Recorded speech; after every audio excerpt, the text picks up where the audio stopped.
mạng y tế, vì sức khỏe cộng đồng. Chào bạn, bạn đang nghe audio chuyên mục các ngành khác trên website mạng y tế.vn. Viêm phế quản cấp.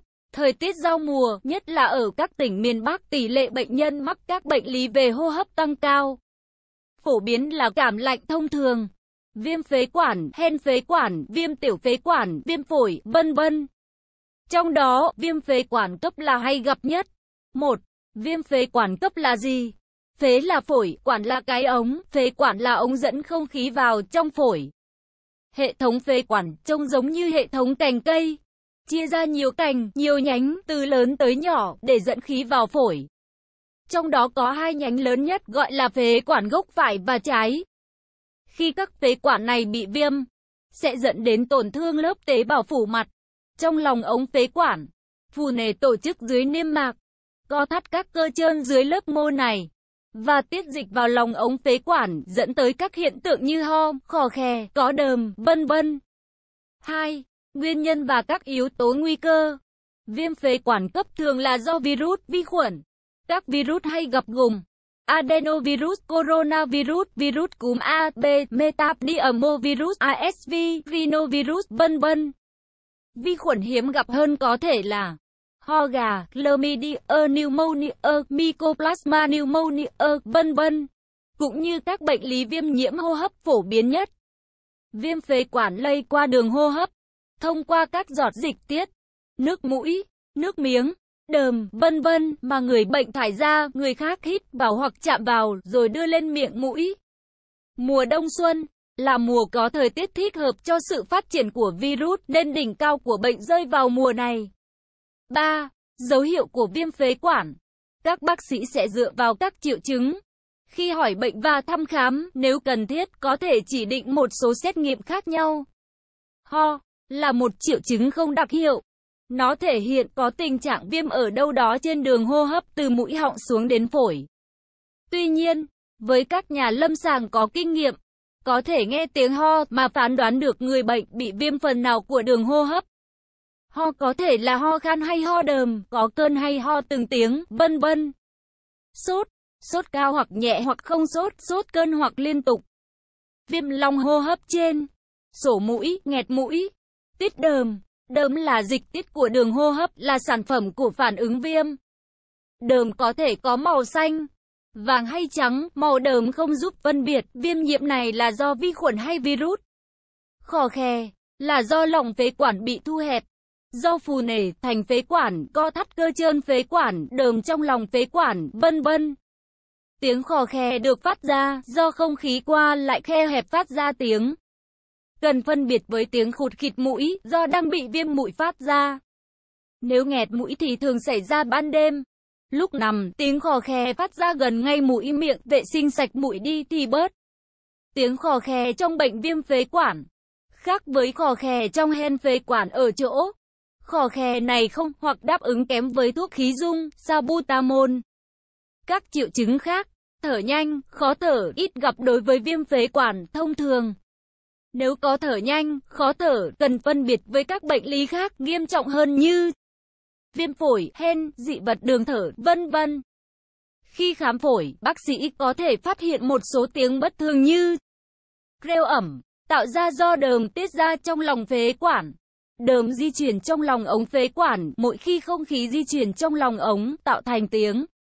Ngoài ra, bác sĩ có thể cho là một số xét nghiệm như công thức máu, tỷ lệ bạch cầu đa nhân trung tính tăng cao so với lứa tuổi, là một chỉ điểm của tình trạng viêm nhiễm do vi khuẩn. CRP là một loại protein phản ứng, nó tăng trong các phản ứng viêm do vi khuẩn. Procalcitonin là một xét nghiệm chuyên biệt và đặc hiệu hơn CRP trong việc đánh giá tình trạng viêm là do virus hay vi khuẩn. Chụp X-quang tim phổi, nội soi phế quản, chỉ nội soi khi tình trạng viêm kéo dài, điều trị không thấy thuyên giảm, hoặc để phân biệt với nguyên nhân khác, vân vân. 4. Điều trị như thế nào?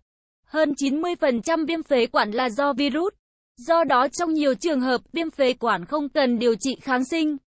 Liệu pháp kháng sinh chỉ dùng kháng sinh khi có chỉ điểm nhiễm trùng do vi khuẩn, như tổng trạng xấu, sốt kéo dài, khạc, đờm xanh, đờm vàng, hoặc đờm mủ, hoặc những trường hợp viêm phế quản cấp.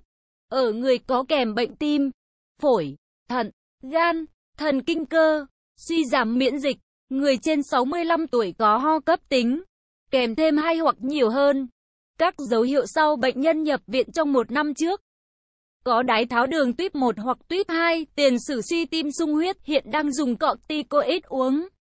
Điều trị triệu chứng và chăm sóc. Sốt. Có 2 loại thuốc hạ sốt quan trọng là acetaminophen, paracetamol và ibuprofen. Với ibuprofen, chỉ dùng khi có hướng dẫn của bác sĩ. Dùng thuốc hạ sốt khi sốt cao từ 38,5 độ trở lên.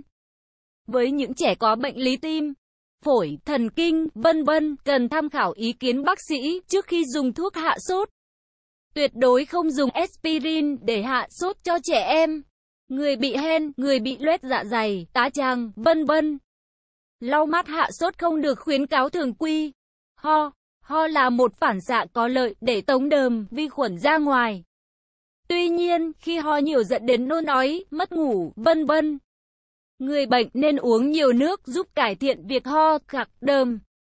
Có thể dùng thêm các thuốc long đờm trong trường hợp có đờm đặc hoặc khó khạc, đờm. Người bệnh không nên dùng thuốc giảm ho, do các thuốc giảm ho thường làm giảm việc bài tiết đờm, do vậy làm chậm sự phục hồi của bệnh nhân. Khi điều trị tối ưu, mà bệnh nhân còn ho nhiều, cần lưu ý tình trạng co thắt phế quản, hoặc cần lưu ý thêm các bệnh lý kèm theo, như trào ngược dạ dày thực quản, hoặc bệnh chưa được chẩn đoán chính xác. Sổ mũi, nghẹt mũi. Không dùng các thuốc kháng histamine và các thuốc chống sung huyết mũi để làm thông khô mũi vì nguy cơ tác dụng phụ cao. Việc vệ sinh mũi bằng nước muối sinh lý được khuyến khích. Phun hơi ẩm trong phòng ở có thể giúp giảm khô mũi. Đối với trẻ em, không cần khí dung nước muối hoặc thuốc giãn phế quản.